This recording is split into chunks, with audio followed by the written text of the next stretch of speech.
안녕하세요, 여러분. 오늘은 어제 이어서 수학 두 번째 시간입니다. 먼저 지난 시간에 한 공부 복습을 해보겠습니다. 선생님은 지금 첫 번째 첫 번째 수업에 이어서 두 번째 수업 영상을 촬영하고 있는데, 지금 시각은 3월 16일 밤 11시 9분입니다. 네, 어제는 덧셈과 뺄셈이 섞여 있는 식을 계산해 보았는데요. 네, 첫 번째 규칙이 덧셈과 뺄셈이 섞여 있는 식은 앞에서부터 차례대로 계산합니다. 단 괄호가 없을 때. 자, 그리고 괄호가 있을 때는 괄호가 있는 식을 먼저 계산하고 앞에서부터 순서대로 계산합니다. 자, 이 규칙은 반드시 덧셈과 뺄셈이 섞여 있는 식에서만 적용될 수 있습니다. 곱셈과 나눗셈 또는 덧셈과 뺄셈이 있을 때는 규칙이 조금 다르니까 뒤에서 공부해 보도록 하겠습니다. 자, 그리고 곱셈과 나눗셈이 섞여 있는 식을 계산해 보겠습니다. 이번 시간에는. 네, 먼저 문제를 한번 읽어 볼게요.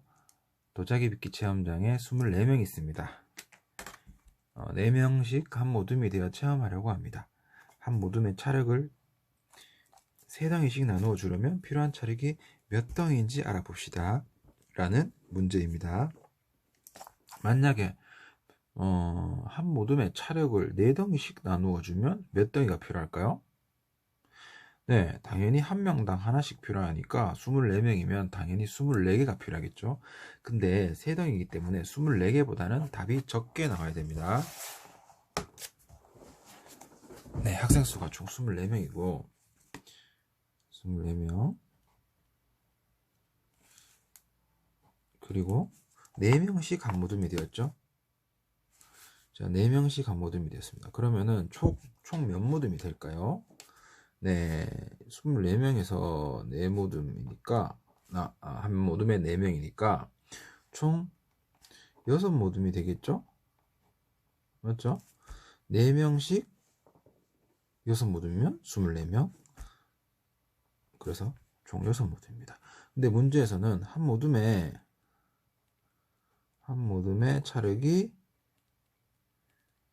몇 개를 나눠준다고 했나요? 3개를 나눠준다고 했죠. 네, 그럼 6모둠이면은 곱하기 3하면 되겠죠? 총 18개의 차력이 필요합니다. 자, 이거를 혼합계산으로 식을 적어보면 순서대로 24명 나누기 한 모둠 4명이니까 총 6모둠, 그리고 한 모둠당 총 3개를 주니까 곱하기 3 이렇게 하면 됩니다. 네, 나눗셈과 곱셈이 섞여 있는 식이죠. 답은 1번을 계산하고 2번을 계산합니다. 그러면 6 곱하기 3은 18 이렇게 됩니다. 자, 곱셈과 나눗셈이 섞여 있는 식의 원리 첫 번째입니다. 바로 곱셈과 나눗셈이 섞여 있는 식에서는 앞에서부터 차례대로 계산합니다. 50 나누기 5 곱하기는 50 나누기 5는 10이죠. 10 곱하기 2는 총 20이 됩니다. 자, 비슷하죠. 우리가 앞에서 배운 덧셈과 뺄셈 있는 식은 앞에서부터 계산하고, 곱셈과 나눗셈이 섞여 있는 식은 앞에서부터 차례대로 계산. 똑같은 규칙이죠. 곱셈과 나눗셈, 덧셈과 뺄셈만 달라졌죠. 자, 그 다음 2번 문제. 가마 하나에 컵을 4개씩 3줄로 넣을 수 있습니다. 컵 24개를 한 번에 구울 때 필요한 가마는 몇 개인지 알아봅시다. 자, 4개씩 3줄 넣을 수 있습니다. 4개씩 3줄. 자, 그러면 총 몇 개가 들어가죠? 가마 하나에. 자, 가마 하나에 총 12개의 컵이 들어갑니다. 왜냐하면 4개씩 3줄이니까 총 12개. 자, 이런 가마가 이렇게 쓰면 여기 컵이 총 12개가 들어갑니다. 자, 근데 문제가 뭡니까? 24개를 한 번에 구울 때 필요한 가마. 24개를 한 번에 구울 때 필요한 가마. 그러면은 당연히 12개의 가마 하나가 필요하니까, 자, 24개면 가마 하나가 더 필요하겠죠? 그래서 가마가 총 몇 개 필요하나요? 네, 2개가 필요합니다. 자, 이렇게 식을 안 세우고 그림으로 그리면 쉽게 풀 수 있습니다. 이것도 하나의 방법입니다. 근데 우리가 식을 세어라고 문제 많이 나오기 때문에 식을 한번 세워 보겠습니다. 자, 먼저 4개씩 세줄이니까 4개씩 세줄 4 곱하기 3을 먼저 하고 12에서 2가 되려면 어떻게 해야 되죠? 네, 총 컵이 24개가 필요하다는 조건이 먼저 있기 때문에 24를 앞에 적고 나누기 4 곱하기 3을 해야 됩니다.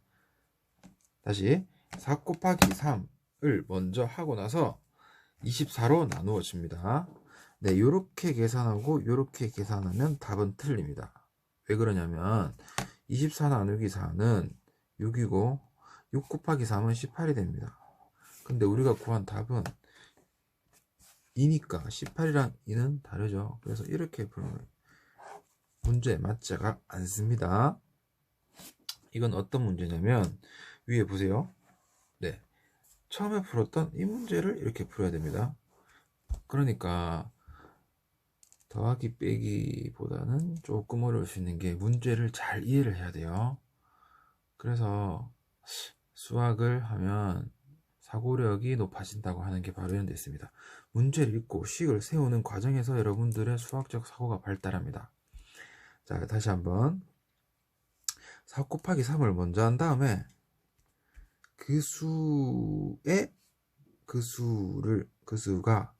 다시 4 곱하기 3을 먼저 한 다음에 24에 4 곱하기 3을 나누어 줍니다. 즉 24는 나누어지는 수고 4 곱하기 3은 나누는 수죠.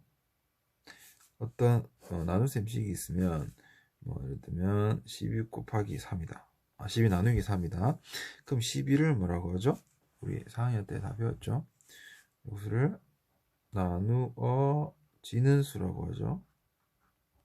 왜냐하면 12를 3으로 나눌 거니까 12를 3으로 이거 뭡니까? 나누는 수죠. 나누는 수. 12를 쪼갠단 말입니다. 뭐로? 3으로.